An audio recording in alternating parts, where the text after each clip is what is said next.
Good morning, everyone. Sorry for the slight delay in getting this exciting webinar underway. I'm Adrian Joyce. I'm the Secretary General of EuroACE Energy Efficient Buildings. And this morning, we're delighted to host this exchange between our member companies who will all be present at COP28. It's a real pleasure to have over 70 registrants here to hear what we have to say. And I will make a few introductory words before beginning to introduce our speakers. First, on the housekeeping side, I wanted to let you know that the webinar is being recorded, so it can be viewed in playback later. And we are very keen to have your questions for our panelists, so please use the question button in order to pose questions, which will then be filtered by my staff and passed through to me for the exchange with the audience.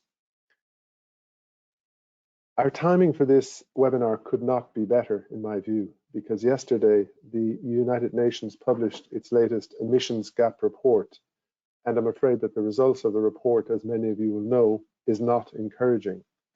In fact, Antonio Guterres spoke about running out of road and a need to stop kicking the can down the road as there's no road left, and a need for drastic action now. The report shows that with the current policies in place globally, we are heading for a warming of 3 degrees by 2100. So this all makes the EU target of cutting our own emissions by 55% by 2030 very challenging. And I've heard that at a global scale, overall emissions continue to rise, and they did so by over 1% last year, exactly at the time when they should already be dropping sharply if the Paris Agreement commitments were being lived up to. So against this backdrop, it's my privilege to moderate this short webinar. We know that industry is crucial for our economies, for our way of life, for our future. And industry, by taking the right actions, can have a great positive impact on the climate goals that we are seeking to achieve. So this morning, we will hear from 6 of our member companies. They will tell us of their expectations for COP28 and of their plans for action at COP28. We will also hear from another sector that has agency in this challenge, that is local and regional governments. We're delighted to have Nehmat Kaur from the Under2 Coalition with us, and she will react to what she hears from our member companies and let us know what her coalition will do in Dubai at COP28. So before we move to our first speaker, I just want to remind you again that as an audience, we look for interaction in the second part of this session. So please don't be shy, post your questions as succinctly as possible in English in the Q&A box, and we will pick those up and I will animate an exchange after the presentations. So, considering we had a 5-minute delay, I move straight to Julie Kestrup. She is President of EuroACE and Head of Policy and Thought Leadership at Velux. Julie, in just 3 or 4 minutes, please share with us the expectations for COP28 and the planned actions of Velux at COP28. Over to you, Julie. So, Adrian, first of all, many thanks for organising this conversation and for letting us participate. So, I mean, I think the headline for this year for Velux, but surely for all of us, is a little less conversation, a little more action, please, right? You just outlined the report that came out yesterday, but even without that, this has been a terrible year for our climate and for our nature. Heat records, flooding, storms, etc. At the same time, we've got the continued war in Ukraine and the energy crisis, energy poverty is going up, etc., etc. And you know that has led to an awful lot of talk about the need to really get going, but a lot less tangible action on that than happening. And if we look at, for instance, where the EPD is going, then you know member states are overall wanting to dial back on ambition, and a lot of the narrative on that is the importance of maintaining competitiveness at a global level, i.e. this sort of notion that the EU should not move ahead without the rest of the world. And in that respect, of course, COP is a really important framework because it truly is a global platform. And seeing that I get to go first, I get to remind everyone that this is a stock taking a COP, right? But we don't need that stock take to know that we're really not on track. Now there's an official announced ambition around 3 times renewables, 2 times energy efficiency, and that's of course something we're fully behind. But from a Velux perspective, if I can just zoom in on 3 buckets of action that we're hopeful about, then the first one is around the built environment and buildings, and that's not surprising, speaking here on behalf of a member of EuroACE. So this year, buildings have been thrown in on the 6th December in a broader pot of multi-level action and transport, i.e. there's no separate building day, but there is a ton of building action going on. We know that businesses have a leading role to play in accelerating the system transformation, and that is both on the energy efficiency side, but also on the decarbonisation and nature positive side, of course. We know that there is a buildings breakthrough being launched on the 6th of December that I'm personally quite hopeful about, that will then be taken forward in a March 2024 conference in France. And we're doing a couple of events around that. One on the 2nd December at the Buildings Pavilion, really sort of looking at, okay, for this buildings breakthrough and this sort of March action to take off in the most efficient way, what then do we as businesses need to do in the run-up? Another aspect here that we're also very interested in is the decarbonisation of the overall sort of value chain. There's a moral perspective in that, of course, because we as industries are also part of the problem. And there's also the issue that if we want to have a decarbonised and healthy building stock going forward, well, then we need the materials to go into that to be available at good price. Then I think another thing that's certainly interesting for Velux, but also for EuroACE, is that health, for the first time, has a separate day in the agenda. And I'm mentioning that because, of course, when we talk about energy efficiency, one of the things that we're still struggling to really get across is this notion of the many, many multiple benefits that you can generate from doing energy efficient renovations. And so the fact that health is in the agenda for us is really positive. The other big focus that is coming up, and that's also increasingly relevant to us, is everything about nature.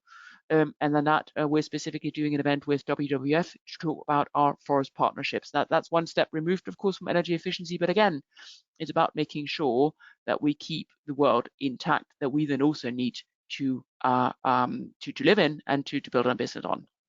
And the final point, and that's really the most important reason, I think, for going to COP, both as a policymaker and as industry, is this notion of cooperation and co-creation, this notion of all pulling together. So policymakers in industry, and industry in the value chain. And I think what we really see is as the policymakers are not reaching the ambition we would like to see, increasingly other partners such as industry, such as Subnational, such as city alliances are stepping up. And that for me is really a huge potential. And on our end, we're very excited, for instance, to be joining the Under2 Coalition General Assembly, where our CEO Lars Peterson will also be speaking, because this notion of saying, okay, there's an official track to this, but meanwhile, the rest of us are getting our stuff together. The rest of us are moving ahead. The rest of us are making concrete agreements that we move forward on. That is what makes me hopeful about this year's COP. Thank you very much, Julie. You've really set the scene very well with that input from Velux. And I might re-paraphrase your opening sentence. You said a little less conversation, a little more action. I think it's a lot less conversation, a lot more action is maybe the message, certainly that Antonio Guterres wished us to hear yesterday at the launch of the emissions gap report. So moving on to our second intervention, I'm delighted to introduce Timothée Dubois. He is Head of Institutional Affairs at Schneider Electric. Timothée, can I invite you to turn your camera on and to give us 3 to 4 minutes of Schneider Electric's expectations and actions at COP. Thank you, Timothée.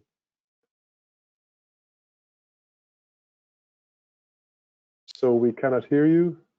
Timothée, just can you check if you're muted?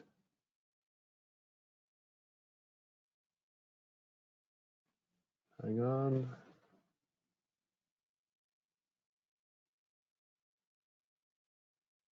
Can you hear me? Yes, I can hear you now. Can you hear me now? Yes, this is much better. Thank you, Timothée. Yes, go Perfect. ahead. So nice to see you. Thanks a lot for this invitation. So I'm Timothée Dubois. I'm the Head of Public Affairs of Schneider Electric. and I'm the PMO for the participation of Schneider in the COP. So how do we plan to engage in COP28? So of course, as you said, this COP is really crucial for the private sector to prove that they can be and that they will be part of the solutions. So today, as you said, the time for pledge is over, and we need to provide solutions to combat climate change. So Schneider Electric is a global leader in energy management, energy efficiency, industrial automation. So we want to show that we are a solutions-oriented company, and we are here to drive the sustainability journey of our suppliers, business partners, customers. So we will have a booth in the Green Zone in the Tech Innovation Hub as a climate supporter. We will also attend and host several events and roundtables and panels in the Blue Zone, in the Green Zone outside the COP. And we will leverage this COP to raise our commitment. So digitization plus electrification equals sustainability, to present our decarbonizing solutions, and to reaffirm our sustainability pledge. So of course, climate, but also just transition, which is key, access to energy, access to water, responsible digital, mobility training, but also youth and gender equality, education, green skills. So we really want to focus on already existing and ready to deploy solutions. So this is the first part. This is, we need to show the private sector, private company need to prove that they're solutions oriented. Second topic, we need to be very local because it will be a local COP. We need to leverage the Middle East location, and we have a plan to release a net zero scenario for the Middle East, because in China we have a Sustainability Research Institute, and we have a plan to release this scenario with the Clean Energy Business Council, which is a local NGO. The scenario is called Climate Horizon, Unleashing the Potential in Middle East. So there are a lot of key facts from the Middle East, and we focus on the impact of 12 key transformations of the economy on emissions in the Gulf countries. So with on building, road mobility, manufacturing sectors. So yeah, we really need to leverage this local side of the COP, and then we also need to leverage this COP to create some synergies, and this is also why we attend and host some event. We really need to work collectively together with private companies, but also governments, NGOs, to build the sustainable future, because we all know that a company alone or a country alone cannot be part of the solution. So for instance, of course, we are very close to SE for all and their mission efficiency. So they will launch a call to double energy efficiency by 2030. And to double the rate of energy efficiency and to triple the investment in energy efficiency. We have signed the CEO Alliance of Climate Leaders by the WEF. This is an open letter to also to invest in renewable energy, to invest in energy efficiency. We are very close also to Global ABC, WBCSD with a building breakthrough to be launched in the COP.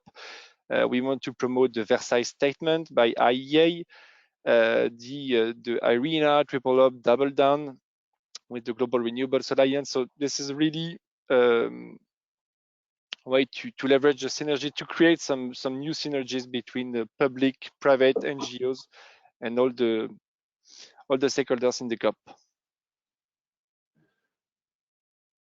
Thank you, Timothy. I mean, I'm very sensitive to that need for greater collective action. And indeed, I believe industry has a real agency in this challenge. So your words around the various synergies that are going to be built through the events at COP and your hopes for those, that's really interesting and encouraging to hear.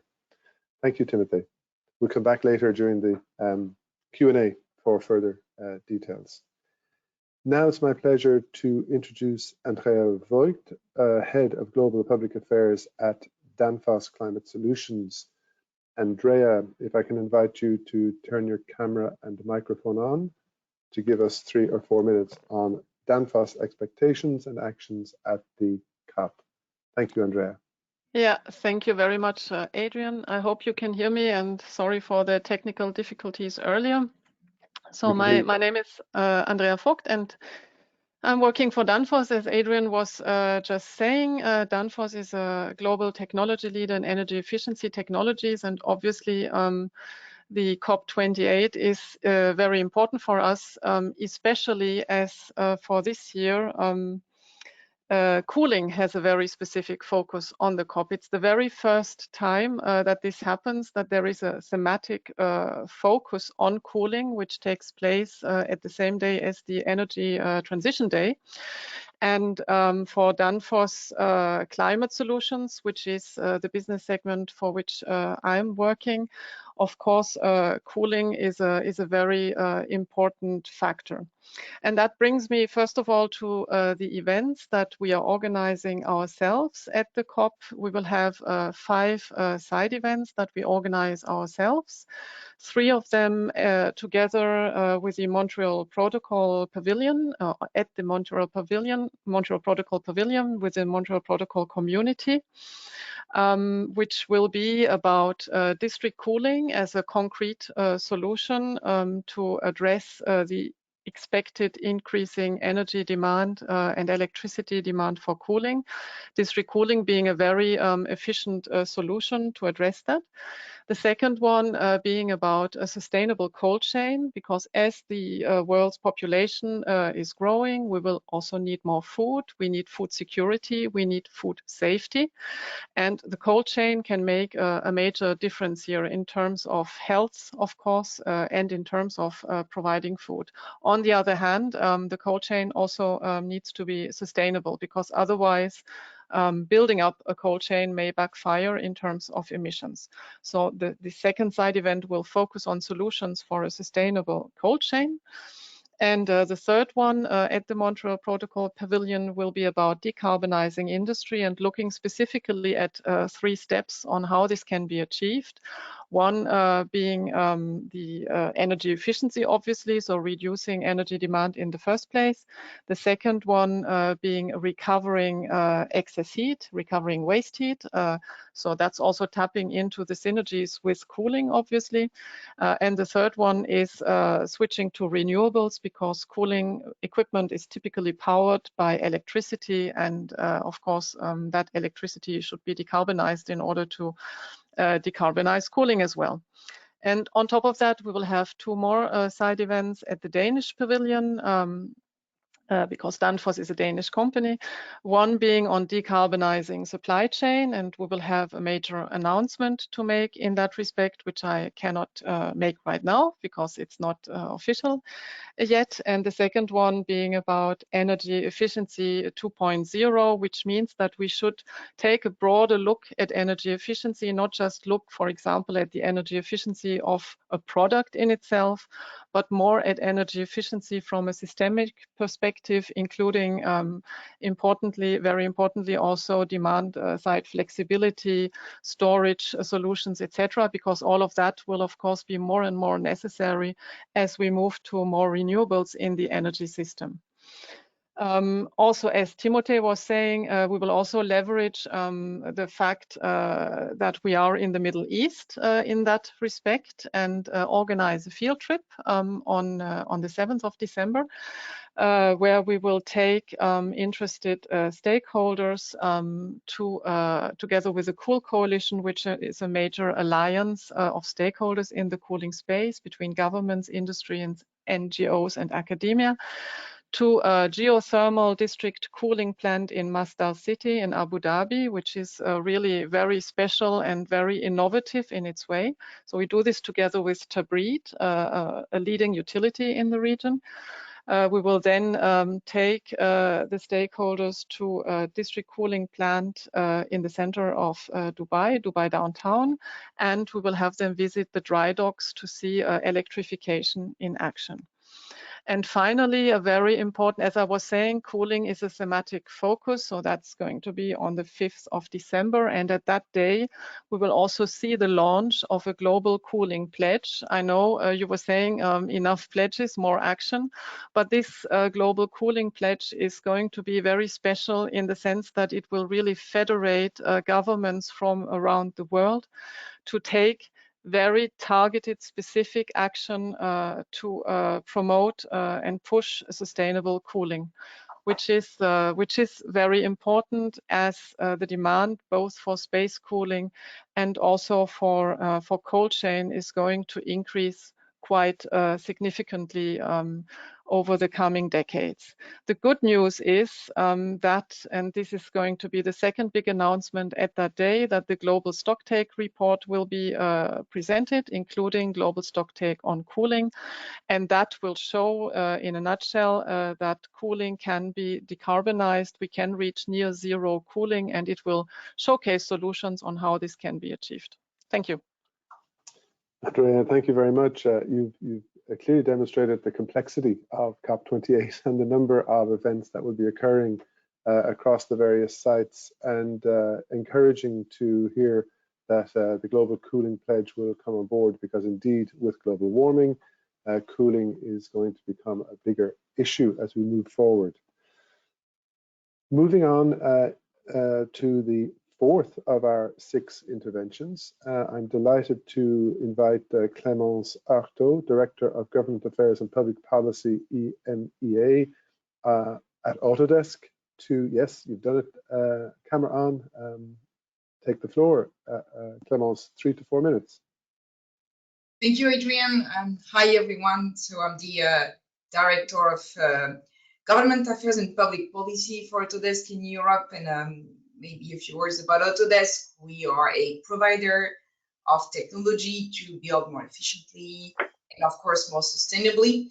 Like other members of EuroACE, including Schneider, JCI, and others, we strongly believe in the power of technology and data to build more sustainably, to provide more insights. So what we do is we turn data into actionable insights for builders, for architects, engineers, so that they can make better choices, both at the point of the design phase, you know, and during the construction. So that means understand and reduce the footprint of both embodied carbon in material processes and in operational carbon. So understand the future energy performance of the building, and that is true for every stage of the building project. So from the very early stage of design all the way to the construction process, operations, but also more and more the renovation, of course, of buildings. And so I'm really happy that we're this year again going to be present at COP. And we are going to be present in several capacities. This is the second year that we are a partner of the Global ABC, the UN branch dedicated to sustainability of buildings and construction. And Global ABC will have a buildings pavilion in the Blue Zone, where we will be a partner, I think also with other members of EuroACE, and we will also be a partner of the Sustainable Investors Forum. And in both those capacity, speaking in events, I will myself, and I'm very happy about that, I will be present and speak in events organized by the BSC, sorry, on skills, on policy. So all of this to say, we believe technology is more and more valuable, and actually we see our customers asking for those technologies, asking for better data, better insight, better collaboration to understand their footprint and to reduce it. And we believe that this technology is valuable and could be incentivized. So we want to be there to enable the deployment of this technology, the democratization as well. And so I'm very happy and very much looking forward to one specific announcement during this COP, which will be the building breakthrough, announced on December the 6th in the Blue Zone, in the that's the built environment day, as you all know. And this is another an additional sector that will be added to this breakthrough website, the Race to Zero. And I think it's been a long time overdue, to be fair, and I'm really happy that the building sector is finally considered also holistically. We need to stop looking at very specific elements of the building, but consider this sector as a whole and see what kind of impact we can have together. And I absolutely agree with the other speakers of this panel that we need to act collectively.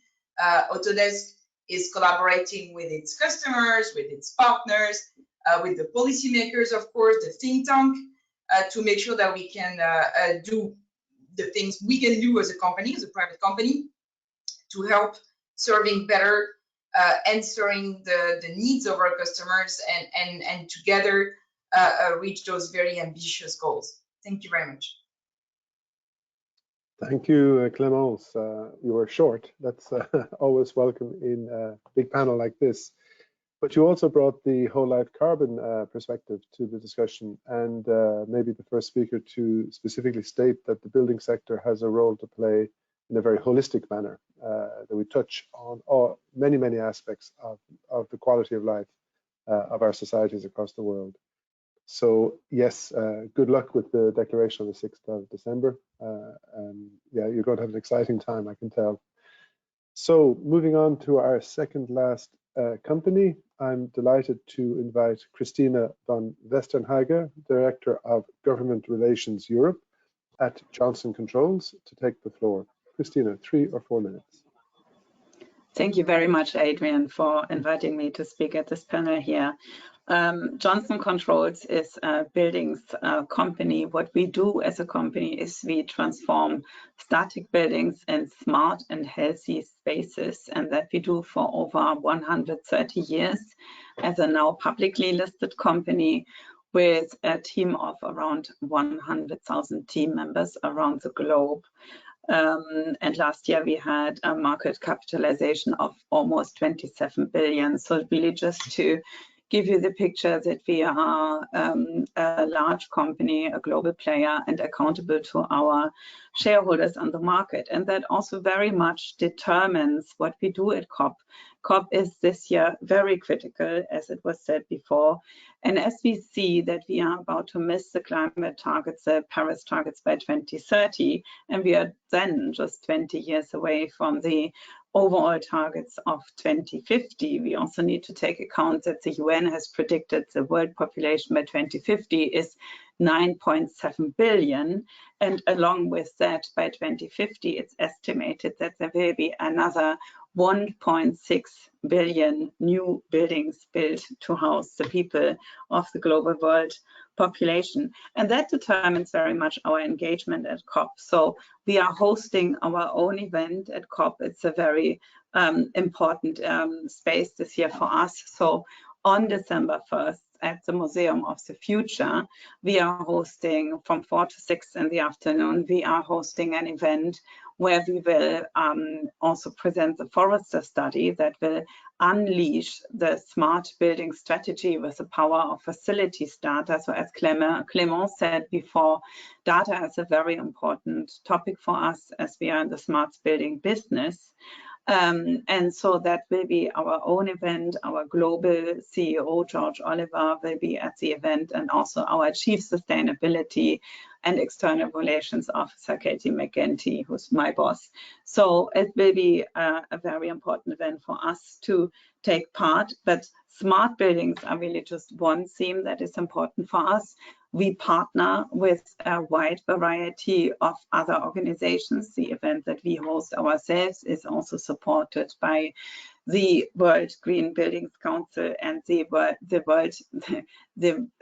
World Business Council for Sustainable Development, and also the World Energy Buildings Council. So that's one event that we do. What we also do is we are engaged in a number of events with business partners. So we joined the US Pavilion on December 2nd, which is co-hosted by CCI and TCS. Then we will also, George, our global CEO, will be the keynote speaker at the Buildings Pavilion session on December 4th.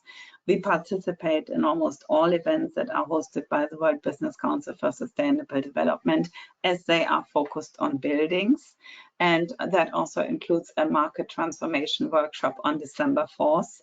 So a lot of things that we do, we work very closely with the Sustainable Markets Initiative, and we will also join their events where we chair the Sustainable Buildings Working Group and the the Sustainable Markets Initiative, and we will launch a paper that will focus on embedded carbon, which is also very important. And along with this, we are hosting discussions that include all partners, including architects, including also cement companies, so that we really can take a holistic view at buildings. And thank you for having me, Adrian. I'm happy to answer any questions. Thank you so much, Christina. Market transformation, a very important topic. So delighted to hear that there are actions on that front as well at COP28. I think it seems clear to all of us who've been in this business for many years, even decades, that transformation is needed. I think, may I say, right along the value chain. So it sounds like this COP could be a great opportunity for a step change. So thank you, Christina. We'll come back in the panel discussion shortly. So at the last of our 6 company speakers, I'm delighted to invite Céline Carré, Head of Public Affairs at Saint-Gobain, to take the floor. Céline, over to you. I know it's a tough one, last of 6 interventions, but I know you can do it. Over to you for 3 to 4 minutes. Yes, thank you, Adrian. Can you hear me well? Very well, thank you. Yeah. Yes, okay, thank you very much. Yes, tough job. I'll try to be brief. Thanks for having me. I'm Head of Public Affairs with Saint-Gobain, providing a number of construction solutions and materials such as insulation, glass, gypsum, and we want to lead in sustainable construction and light construction. So yes, COP is very important for Saint-Gobain. We're obviously committed to net zero, and the pace of transformation in the company is actually accelerating. A pillar of our engagement has been the whole value chain collaboration, and that's why COP actually matters, because we see it's a place where this level of collaboration can be enhanced. This is where actors can see best practices, key developments, and take that home and try to match with their own agenda. For the global stock take, we believe it's also very important for energy efficiency. It's an opportunity to re-energize action on buildings and energy efficiency, which are not yet on the top level of the radar of policymakers. And actually, the topic of energy efficiency, I believe, belongs to this COP presidency priorities, which are about fast-tracking financing, making it closer to people and nature, and also being inclusive. So now will be our COP, and it's actually a journey, because we've been part of this agenda for a while. We engage with a number of partners which have already been mentioned actually by other speakers today, such as the World Green Building Council, present at COP, the WBCSD, World Business Council for Sustainable Development, and the Global Alliance for Building Construction, which was launched and which we've been supportive of since the COP21. So we've been participating in this preparatory work, in particular this Built Environment Market Transform Agenda, which is very important. I mean, a couple of weeks ago, a new net zero report was launched. This is something which has a global dimension, and where our work at European level pretty much interact with what's happening in other regions. Now, during COP, we'll be present, and I won't mention all of the events because some of them have been mentioned just now, but we are supportive of the Buildings Pavilion as official sponsor, and we're also running a sustainable construction talk on the 6th of December. What is the talks? We've been launching this year a sustainable construction observatory, and this talk in Dubai will be the 3rd of a series of 3. We had one in New York during Climate Week, and we want to inform, we want to engage, and we want to federate through this project. And the topic at this COP will be 2. We want to discuss how to better engage in accelerating urbanization and resilience. So energy is part of it, but it goes beyond that. And we want to discuss how sustainable construction can be accelerated, how we can mobilize better in emerging economies. So that this is one of the events where we will be actually hosting and present. Beyond that, we'll be accompanying this building breakthrough, especially with the event in March 2024, and then trying to bring that back into our daily agenda. I mean, yes, it is COP, it is the opportunity for collaboration, but I believe this is giving us the power to deliver continuity, and this is really our call to decision maker. I can come back on that during the Q&A, but this all energy and this better knowledge that we are managing at COP is meant to better deliver continuity for energy efficiency in building policies and other initiatives. Thank you. Thank you very much, Céline. I think you did a great job in rounding off. And you mentioned that you value highly sharing best practices. And that is something that resonates with me, because I do think that seeing things in practice really is more convincing than reports, if I might be controversial on that one. And delivering continuity for energy efficiency, clearly very close to the hearts of all the members of EuroACE. So that brings to an end the first little session of presentations from our members. And even though EuroACE doesn't normally work on COP issues, it's absolutely heartening and very encouraging to see that so many members are present and highly active in the COP process. But that's my opinion. And now I'd like to invite kind of an outsider's view, because we're absolutely delighted to have Mehmet Kaur, who is head of the Under2 Coalition, which I would like you maybe, Mehmet, to tell us a little about. We're giving you a little longer, maybe 9 or 10 minutes, to react to what you've heard and to inform us about the Under2 Coalition. So over to you, Mehmet, and thank you for being with us.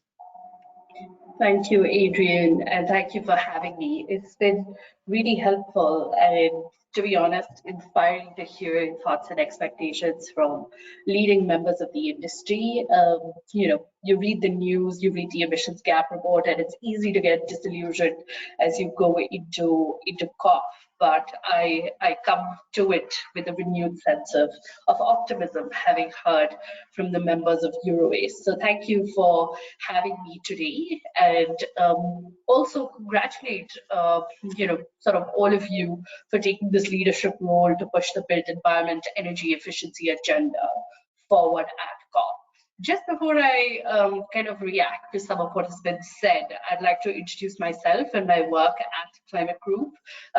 Like Adrian said, I lead the work on the Under2 Coalition and our strategy with our network of subnational governments, so regions, provinces, states, everywhere. The Under2 Coalition is the largest global coalition of subnational governments committed to net zero, obviously energy efficiency being a big part of achieving that. And I'm happy to say that one of our biggest networks within the Under2 Coalition is in Europe. We have 46 regions across 13 countries, including Germany, Italy, Spain, France, UK, Sweden, the Netherlands, Switzerland, and I can go on. And we know that for many of the companies that have spoken today on the call, this is key since they're operating continent-wide as well as worldwide. And a lot of these regions across the coalition are leading the way on climate action, including setting strong targets, creating supportive policy frameworks, and reporting progress through data. So I also heard that, you know, sort of that progress measuring is important to members of EuroACE. But more importantly, our governments are promoting building energy efficiency, accelerating away from fossil fuels, building resilience to climate impacts, and implementing policies to reduce emissions and transform our economies. And the built environment is a key system that we focus on as part of the climate group. And I think a lot of this has been mentioned, but I still want to take a minute to talk about why, sort of building energy efficiency is so key. And I know that a lot of the speakers that have gone before me understand that, but for the purposes of a reference of our audience, in Europe alone, 36% of the emissions come from the building sector, and the progress on energy efficiency, as Julie said, perhaps is far too slow. We need a little bit more action. Building energy efficiency is key to reducing emissions, but it's also crucial for a number of other, not co-benefits, but economic benefits, including safeguarding public health and well-being, building climate resilience, which is nearly not getting as much importance as we think, but is becoming more and more crucial with every passing drought, with every passing flood, with every passing heat wave, unfortunately. Increasing reliable and affordable energy, and of course, creating employment and generating sustainable development. We also know that the International Energy Agency, that the building sector is not on track for net zero by mid-century, with emissions growing at an average of 1% per year since 2015. I think, Adrian, you had referred to that as well. And global growth in floor area is unfortunately more than offsetting the increased energy efficiency and decarbonization efforts, where the long lifespan of buildings is locking in vulnerable and high emission infrastructure. So in summation, a major shift is required to decarbonize the sector while also ensuring that it delivers resilience for communities everywhere. In Europe, more broadly, I think the opportunities are that we need stronger standards for new builds, but retrofitting and building renovation is also a critical opportunity. We need stronger policies on minimum performance standards, unlocking finance, to address the funding gap, and create supportive policy environments, which is where subnational governments and regional governments really come in. Which is why I think this is a good way to speak about, sort of what we are going to do at COP. First, I just want to talk about what are the entry points or opportunities that we have available at COP. For the first time in history of climate talks, renewables and increasing energy efficiency are receiving significant attention, with several key organizations supporting this agenda, including WEN21, IRENA, IEA, and others. The IEA Net Zero by 2050 roadmap also shows that global energy capacity from emissions-free renewables needs to triple by the end of the decade. That's something we refer to, and energy efficiency needs to be doubled. But alongside this, new clean energy infrastructure, significant emissions reductions must be achieved by creating technology and pushing technology that improves efficiency. This means our nationally determined contributions need to be much stronger on recognizing the opportunity to increase energy efficiency from buildings. The good news is there is a starting point for this already. According to Building2 COP, which is another organization, out of the 196 NECs, 158 countries do mention buildings. For example, in India, there's also an energy intensity target, which means they want to overall improve the energy efficiency, sort of quotient in the economy. But we still need stronger action, and I relate this to some of the comments that have already been made about the global stocking. We're not there yet. All countries need to include full building decarbonization targets, concrete policies and measures, and related implementation mechanisms in their NECs as well. One of our members, California, says that this is, it's an implementation crisis. Climate is an implementation crisis, so we need to definitely accelerate action. And part of that is creating enabling policies to support manufacturing of also zero carbon building materials, which means zero carbon concrete and steel to reduce embodied emissions in the building sector. The sector stakeholders also need to unite behind a single voice and ambition towards shared goals. And those shared goals, at least according to the UNFCCC Human Settlement Pathway, are that by 2030, 100% of new buildings must be net zero carbon in operation, and embodied carbon must be reduced by at least 40%. And by 2050, all new and existing assets must be net zero across the whole life cycle. And again, sort of the exciting bit is the buildings breakthrough, which is going to be released, and the high-level champions are going to do that.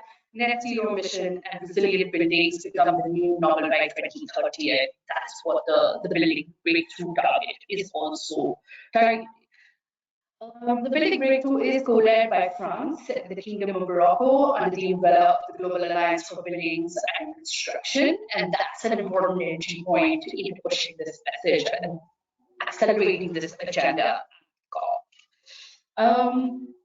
Let's talk about how this is actually going to happen, because we also feel this is not possible without radical collaboration and collective action with policy and decision makers.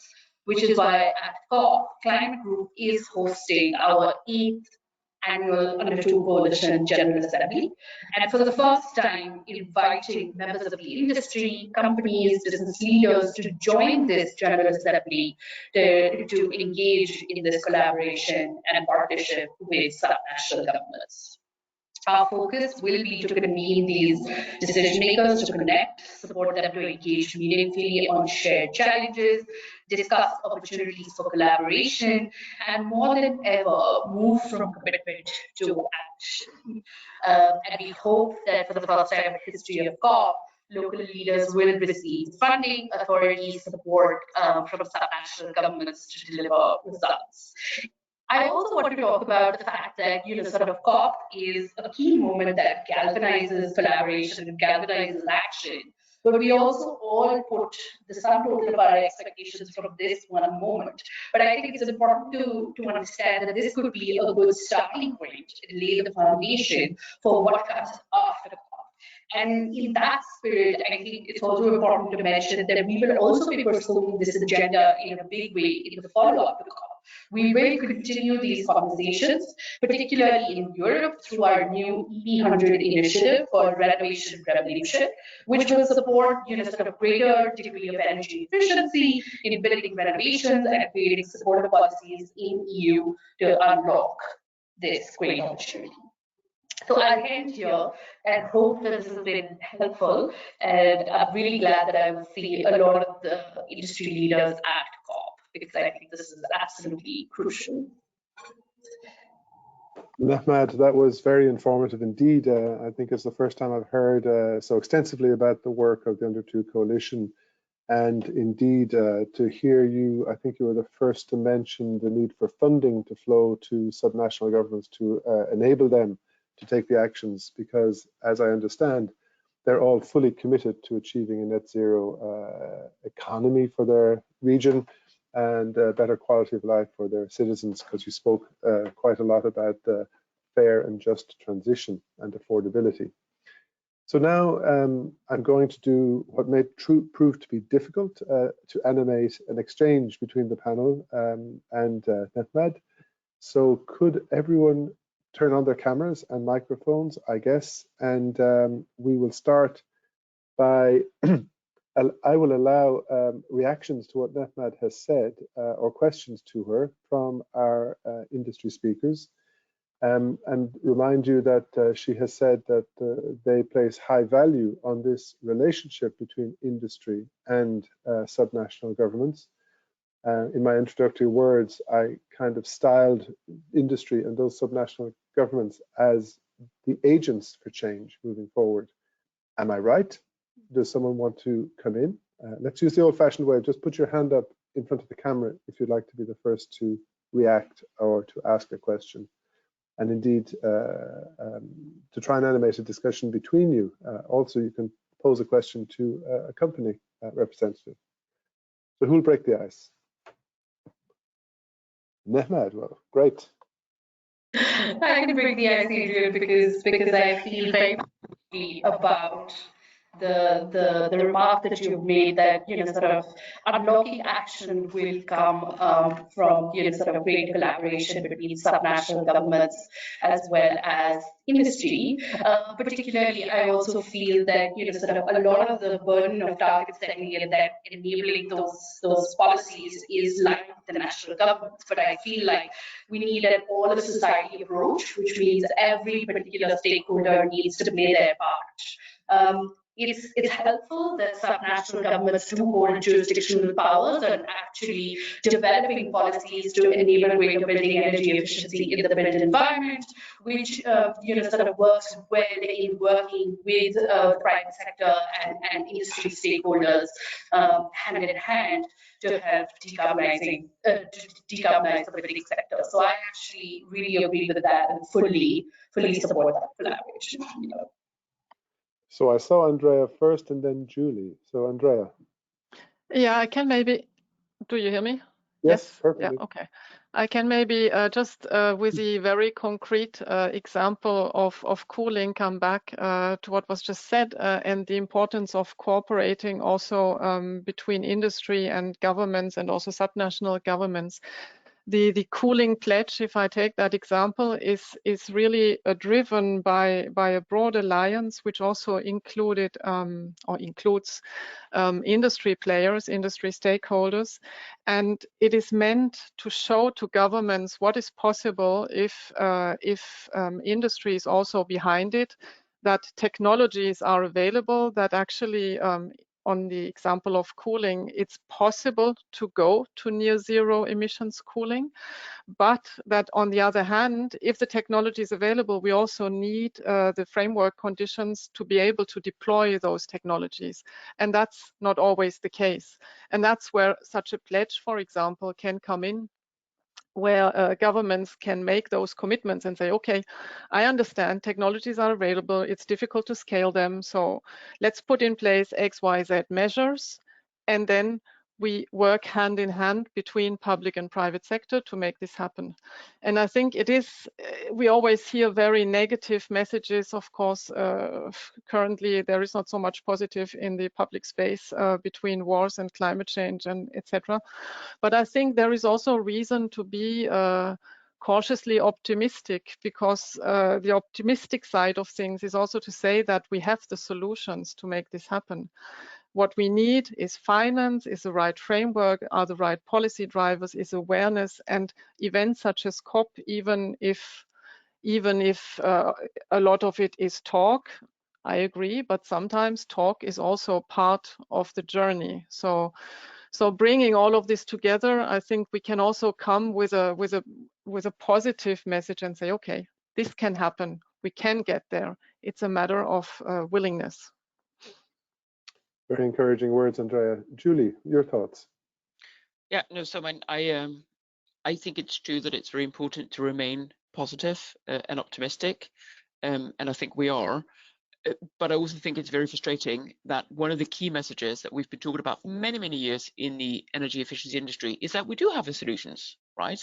And there's still this sort of talk about the silver bullet, but the silver bullet is here, and the silver bullet, as far as I'm concerned, is cooperation, right? It is just getting things done. So I think it's amazingly frustrating in 2023. We still need to spend a lot of our time convincing others that the right solutions are out there, rather than thinking about how we can ramp them up. I mean, I think it's in that context, and I started off saying it, indeed, we're also working with Under2 Coalition, that I do think that all these sort of subnational actors are amazingly important, because again, if we come back to what's happening in Europe right now, we talk an awful lot about the importance to do something, but we don't follow through with concrete action when the opportunity is given. Mm-hmm. And so that's where I think these subnational governments and the work we can do there will give us these good examples. And I entirely agree with Selina. We know it's amazingly powerful. We can actually go out and say, here, tangibly, we've done this project. These tangibly are our learnings. And so the more we can do of that, the better. and that will help drive the agenda, because that will create the good examples that others can then learn from. But we also need, and we can't get around that, we do need at national level to have a higher ambition. And as I said in my opening remarks, my hope here is that we get out of this conundrum where the naysayers are actually saying the same as us, just with a different sort of meaning. We think it's good for competitiveness to invest in Europe's ambition. The naysayers think it's bad for Europe's competitiveness to invest in ambition. And that's where I think COP as a global platform can hopefully help shift those sort of agendas. Very interesting, Julie. Yeah, I think you've hit the nail on the head there on the competitiveness question. And indeed, we are convinced that action is good for competitiveness and not the other way around. Celine, you wanted to come in, and I see Netmat will follow you. Celine. Yes, that's okay. Yep. Yeah, no, just briefly, because we've been mentioning a lot collaboration as helping continuity. And I'm a strong believer in something that we've been trying out at different levels, which is roadmaps. And I think this is the way that we can actually focus the best practice sharing.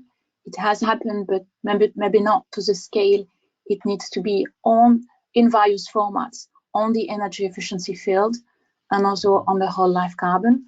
So here I'd like to mention the way that some of the stakeholders have been reaching out to everyone, including non-usual suspects, through road mapping. That was the early work on Build Upon, led by the World Green Building Council, and helping to accelerate and scale up impact on renovation strategies. So that I think it's a really good example. I mean, road mapping is not something abstract. It has to be concrete, and it has to be understood that way as a way to reach out to all stakeholders, subnational, to cities, and to those who are not necessarily part of the journey. So Build Upon, that was on renovation, and the actual work on whole life carbon, the Building Life roadmap. You get 10 of them across European countries and a European one. I mean, all that work needs to be scaled up, and the governments probably can better understand, and we can better value the job of collaborating in those kind of road mapping initiatives. I mean, to me, it's we have the codes and the policies, and the way to get next is through having this kind of collaborative initiative. Thanks. Yeah, interesting topic. I mean, what's running through my mind as I listen to the conversation are two things. How do we bring and keep the contribution that buildings can make to these global challenges high on the agenda and keep it there across the decades ahead? And secondly, how do we move from words to actions? And you've put forward a potential solution, Celine, which is through road mapping. Netmad, I wonder, do you agree? What are your thoughts on that topic? And also, do subnational governments have enough agency to devise roadmaps that can then be put into action? I do agree, Adrian, and I hope my audio is better, but I completely agree with Celine, but I think we also need consistency. We need to stop kind of galvanizing just around these key moments and have opportunities to continue this dialogue so that it becomes institutionalized over time and it becomes second nature to kind of bring different stakeholders together in sort of non-event times of the year as well, and over the next 6 years, which are going to be absolutely critical to reduce emissions. So I feel like road mapping, but also consistency and collaboration is going to be key to kind of build success in this area. And I do think that subnational governments have the agency. I don't think they realize that agency, which is also why it's important for us to kind of bring these conversations together, because we think that, sort of the almost, sort of playing the role of showing them the mirror, the industry can kind of speak to the opportunities that the subnational governments can push and vice versa. So I feel like there can be this kind of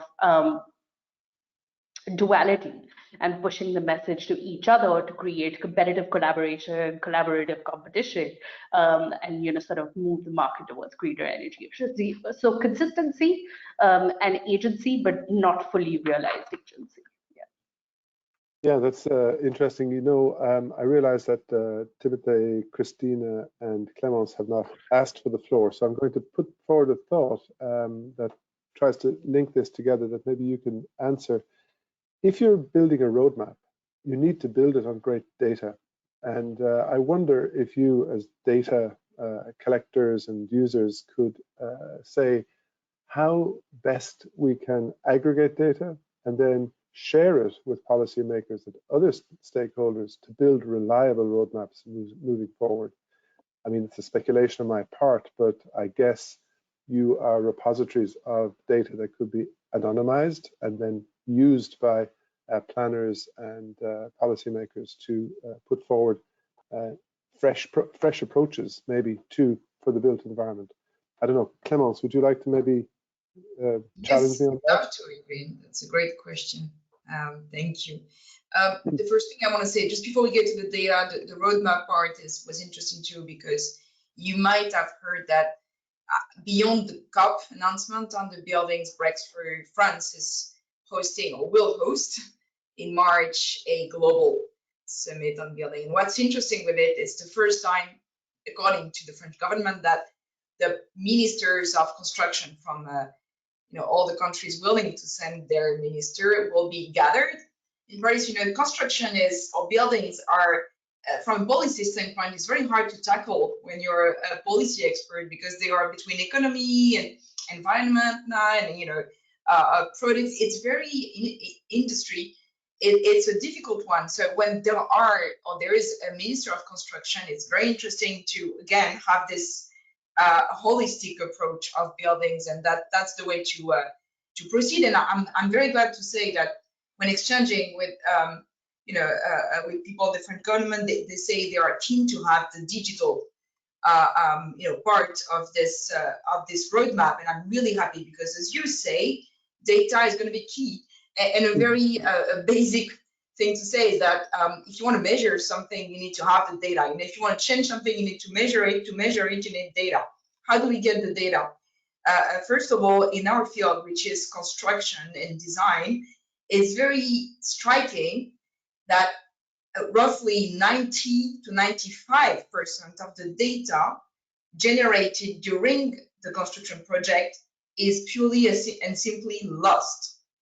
So after the construction is done of a building, it's all lost except maybe 5%, and the owner gets a 2D map of their buildings or apartment, and that's it. So the first thing is to make sure that we keep that data all across the project, and that is thanks to things like common data environment tools, collaboration tools, repository. First of all, we need to keep that data, then we need to process it. And one of the challenges I would say that we provide the tools to collect that data, but this data is mostly owned by the different stakeholders of that process. So I would say there is a need to come all together to incentivize the sharing of that data. And I think that's what the EU is doing with the EPBD as well, creating incentives.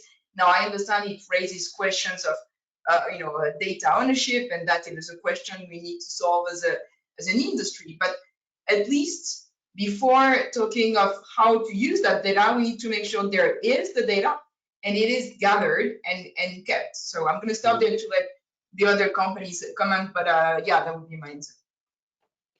No, I think that's very helpful to hear. I've just learned that Netmad has to jump off, unfortunately, in a couple of minutes. So Netmad, maybe I give you the floor again, just for a last few thoughts to exchange with the companies online. Thank you, Adrian. And my most important thought is that I don't want to, sort of stop the conversation here. I really want to see everyone at COP, but more importantly, follow up to kind of all the progress we make at COP through Renovation Revolution next year, kicking this conversation off in a consistent manner and making sure that we bring the full power of subnationals and for them to realize their own agency in supporting all of you in achieving these goals. So thank you, Adrian, and I will be in touch. Wonderful. Thank you so much for your time this morning, and we'll be in touch as well. So it'll be a two-way conversation. Absolutely. Thank you. So coming back to my companies, we were talking about data. Timothy or Christina, would you like to follow up on Clemence? Christina. I'm very happy to jump in. And Clemence, great points that you made here. Absolutely, fully agree that data is hugely important. And in that aspect, the EU is currently creating a law that would focus on data from buildings, the EU EPBD. It's in its final stages. And what we think is very important is to have a harmonized view on how data from buildings should be treated, because that's an entirely new space. And the EU has also made, just in the final stages, but politically already agreed, the EU Data Act. So that it comes as a regulation. It will have direct, immediate effect at national level. And it's very important that all the assumptions and regulatory aspects that the EU EPBD makes with regards to data is fully aligned with what the Data Act says, so that we don't have a piecemeal approach throughout all the European market where national legislators have their own individual approach to data sharing that would not be in line with the regulatory perspective and the EU Data Act that comes as a regulation. So yes to data sharing, but also in light of the technologies that stand behind to collecting the data, and also keeping in mind that there is always a business case to be had, so that data needs to be available, yes, but it also comes at the investment cost that the companies have delivered up front to be able to create the data. So all absolutely support for smart and sustainable buildings, which is what we stand for. And there's a lot of room to grow. There's a lot more things that can be done to really deliver on the pathway. But we also need to keep in mind that this is a business model that needs to be kept alive for it to work. So thank you, Adrian. Thanks, Christina. And Timothy, before I bring you back in on the same question, maybe you could also go further and tell us, I mean, I don't know much about the buildings breakthrough that I think most of you mentioned. Maybe you might like to tell us a bit more about buildings breakthrough and how it intends to bring buildings way up on the political agenda. So Timothy, a few words. Yes, thanks. Just about data, just a few words about data, but I think that as was said before, yes, of course, it's crucial in the same time to provide like data to the governments about energy efficiency, about buildings, about digitization in buildings, how to collect data, to aggregate data, to speak the same language in terms of data for, of course, to enable some data sharing. We all know that energy efficiency works, so now we need to provide some data to the public bodies. And about Data Act, we support the distinction in the Data Act between the raw and the processed information. So this is, of course, about data. We are like a digital company, so of course we need data, and our business model is on data usage and data collect, and then on the building breakthrough. I'm not a part of the building breakthrough initiative, so I wouldn't say a word, but of course it will be announced during the COP, and then we will of course support the launching of the initiative by France and Morocco in March. Thank you, Timothy. Celine, did I see you putting your hand up? Yeah. Yeah, thanks. Yeah, on data and on the breakthrough, very briefly. Yeah, I think data will be the make or break for this agenda. Lots have been done, but much more needs to be done. Christina, you were mentioning what's happening at building level. So we see bits and pieces of the puzzle coming. We see how to consolidate data at building level, energy performance certificates, for example, in the EU arena. But then at construction product level, this is going to be accelerated also with making more product and making more harmonized product data available through the construction product regulation. So that is coming, but what we need to realize is all the capacity building that this requires, and that's the case for us in companies, but as also the case for many other actors to actually work through it and digest and build on that data in the finance and in the public administration, etc., etc. Because in order to process and to produce good policies, road mapping and articulation of long-term vision, we need to know what's happening in the mid and short, mid, and long term with this data. So it's also a call to capture this need for capacity building and in relation to data.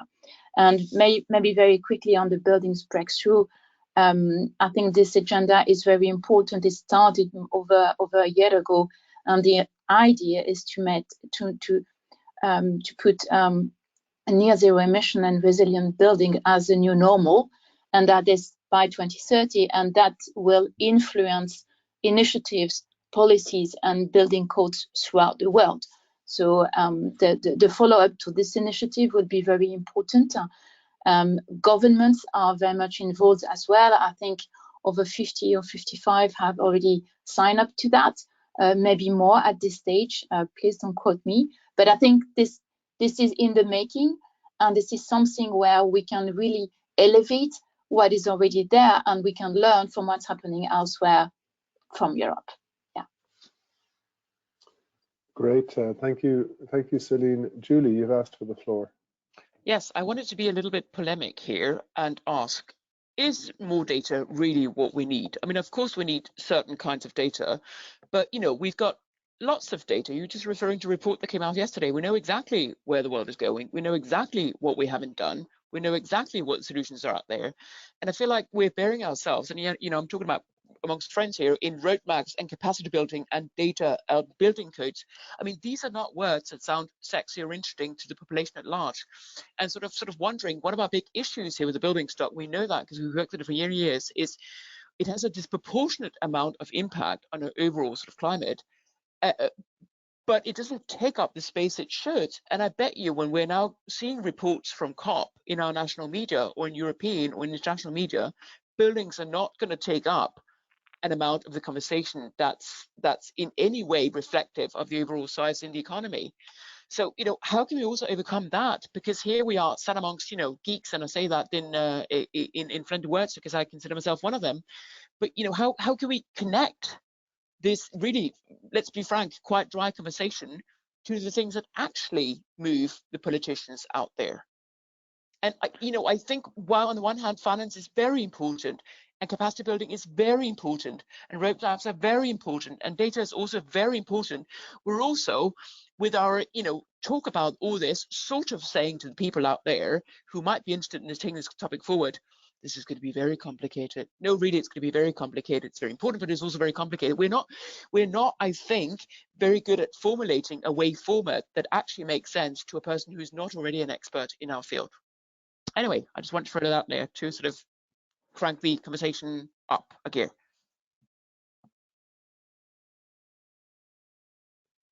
Adrian, you're on mute. You're mute, Adrian. Happily, you have 3 people who want to challenge you, Julie. I don't know who got there first, but let's go back to Andrea. You've not had the floor for a while, and then we'll come to Christina. It's not to challenge Julie, actually. It's just to take another angle. So coming back to the data question, but just looking at it from a completely different angle. Julie, in what she just mentioned, it was taking the angle of the policymakers. So how can we use those data to make policymakers move, basically, and do that in a way that is understood by everybody? But I think there is something else to data which is not enough, which is not getting enough attention maybe in the talk, which is that data also supports the private sector to move ahead actually and implement change. So if I'm taking a housing association, for example, if I'm running, I don't know how many buildings, real estate, and I have committed to ESG targets, I have committed to reduce my scope 1, scope 2, scope 3 emissions to a certain extent, or totally, who knows, then for that, I also need data.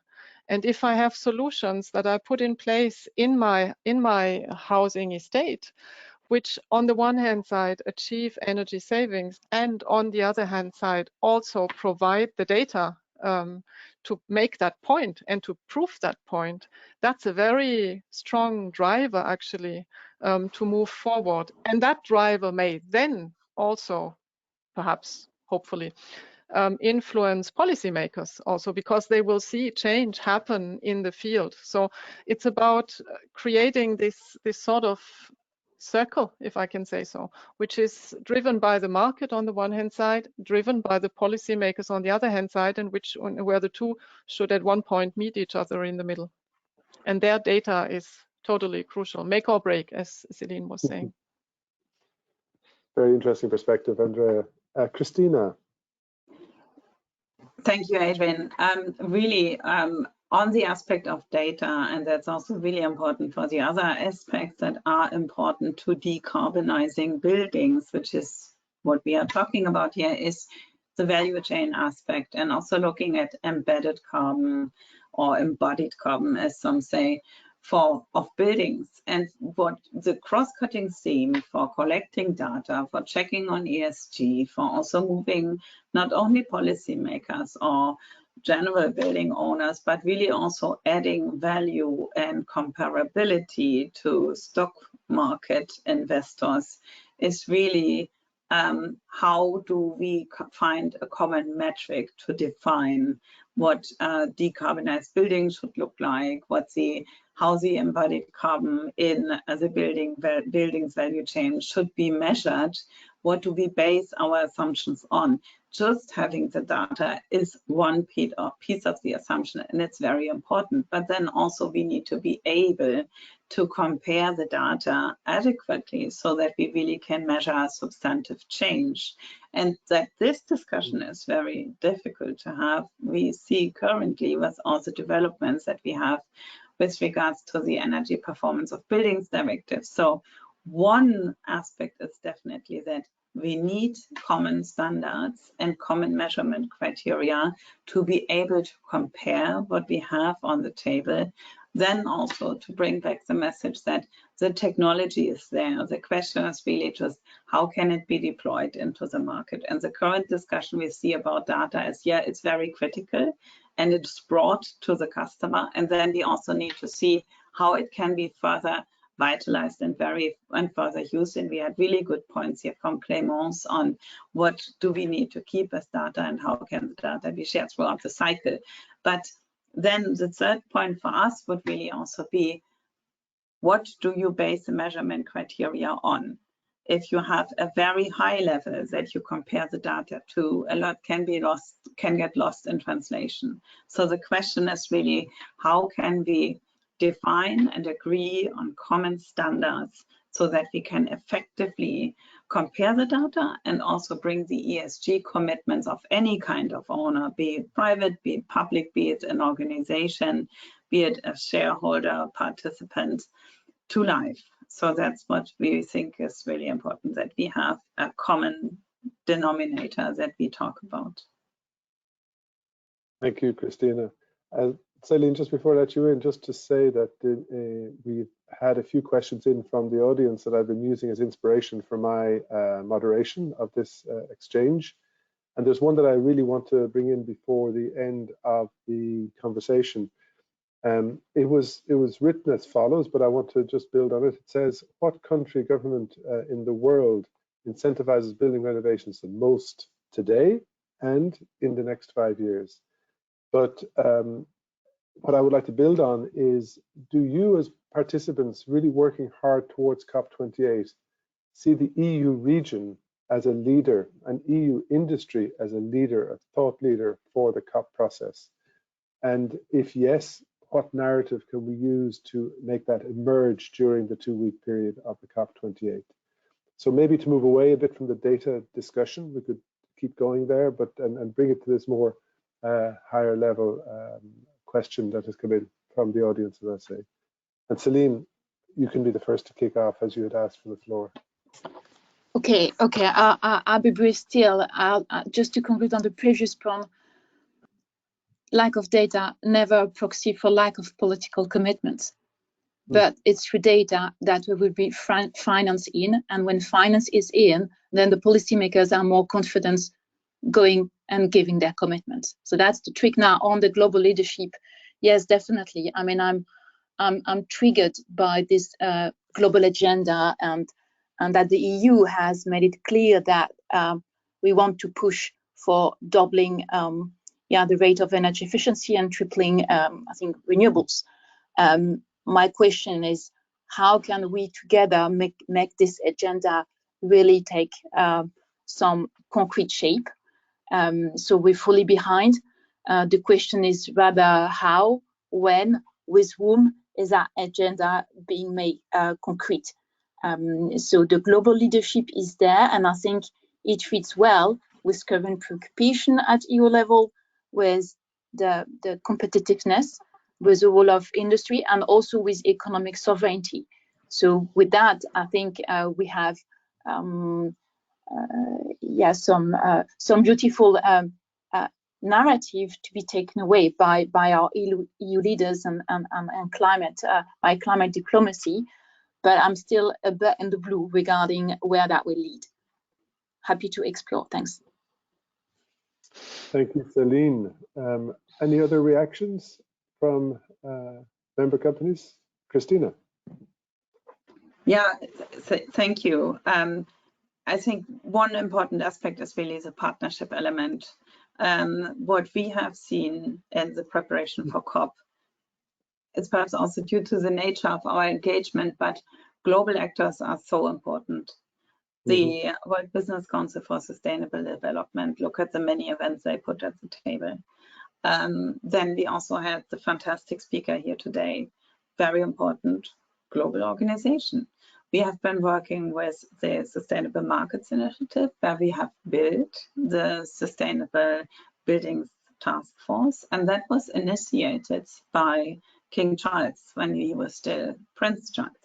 So you can see that a global leader, although he is supposed to be neutral in his current role, he still gives a lot of effort to drive a global topic, and climate change is a global topic. A region, one region alone can perhaps incentivize change, but when we look at what they have done for the whole ETS discussion, first we had the ETS discussion, then we had a carbon leakage discussion, now we have a CBAM discussion.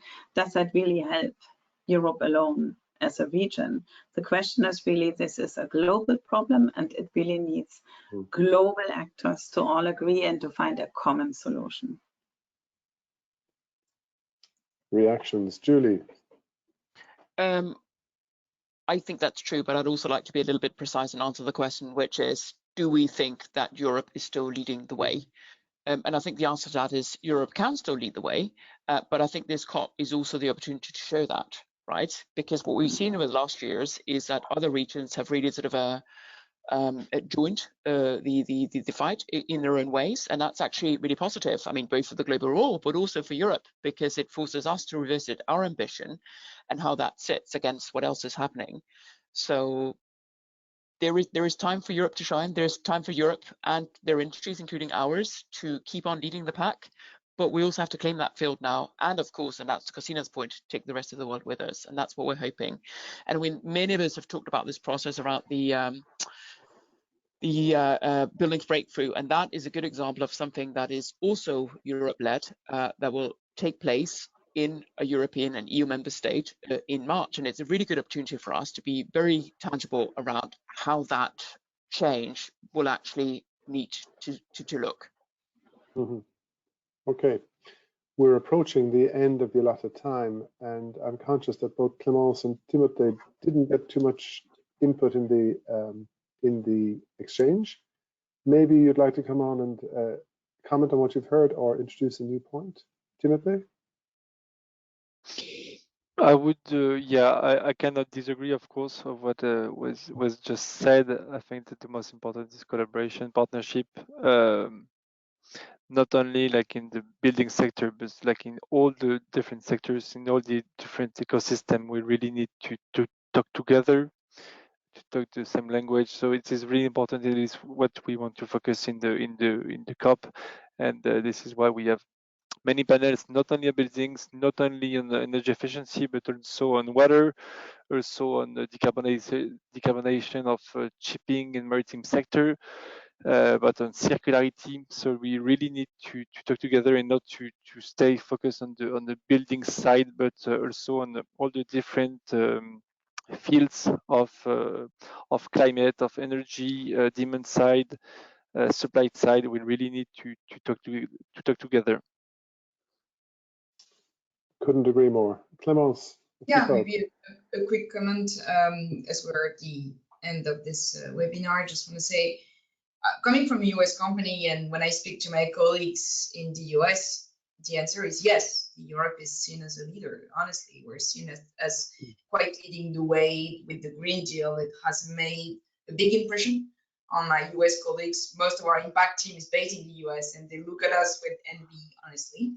Now, I think that we've already said that we need to keep the momentum going, and we need to understand that the US works a bit differently from the EU. They need the high political commitment. I mean, look at not to talk about AI, but the way the AI regulation was done in Europe and the way it suddenly became a big topic on the political agenda in the US. I'm expecting sustainability to do the same. And by the way, the US is not yet in the buildings breakthrough. So we absolutely need to bring them on board to make a bigger impact. And I think that this will, thanks to the help of also, this community and also US companies, honestly, and I want to play my part in that and in making them understand that the EU is leading the way, but we can't be alone. We need the support of other like-minded companies on sustainability. So I think this is a really good announcement at COP. It's an important COP, but this is only the beginning, and I'm looking forward to that summit again in March in Paris, where I hope to see all of you in some capacity, and also our audience to make sure we keep the momentum going. Thank you, Clémence. I think that's a great rounding up statement to make. So I'm going to draw the webinar to a close with a few comments. Of course, thank you to all the speakers for taking the time to sit with us through these 90 minutes. Thanks to Nefmat, who had to drop off a little early. But I mean, we've learned a lot about the different actions that are going to come forward through this COP. I've jotted down the buildings breakthrough, the renovation revolution, the cooling pledge, the sustainable markets initiative. So across the board, there's action taking place. And I also wanted to conclude by bringing back to mind what was said by Nefmat, that in the building sector, we need the highest possible standards for new buildings across the globe now. There's no excuse not to be building to the highest standards. But at the same time, we need to accelerate renovation of the existing building stock. And these two actions together and all that's hidden behind those statements, which talks to embodied carbon, which talks to changes in the value chain, which talks to decarbonisation of processes, it all must come together in the years ahead, or really buildings will not be able to play the role that we know that they can play in achieving climate goals moving forward. So I guess I take away those points and the need for deeper collaboration, I might call it, between the actors in the industry. I think the industry has potential for greater agency than it believes, or that we say to ourselves, but we can't do it alone. And so that collaboration deeply across with other stakeholders, and I guess subnational governments might have more agency to do the local work moving forward. So indeed, Nefmat again said it, the follow-up to this COP28 might actually be more important than the COP28 itself. And I think maybe EuroACE should look to have a follow-up webinar to maybe begin to think about how we can build on what would clearly be the momentum of this COP28 for buildings moving forward. So with those few words, thank you so much again. I hope it's been interesting for the audience. It's certainly been engaging and informative for me. And good luck to all of you who are traveling over to Dubai. I won't be there myself. And I look forward to getting your reports on what happens. Thanks again, and everyone have a great day. Thank you. Thank you. Thank you.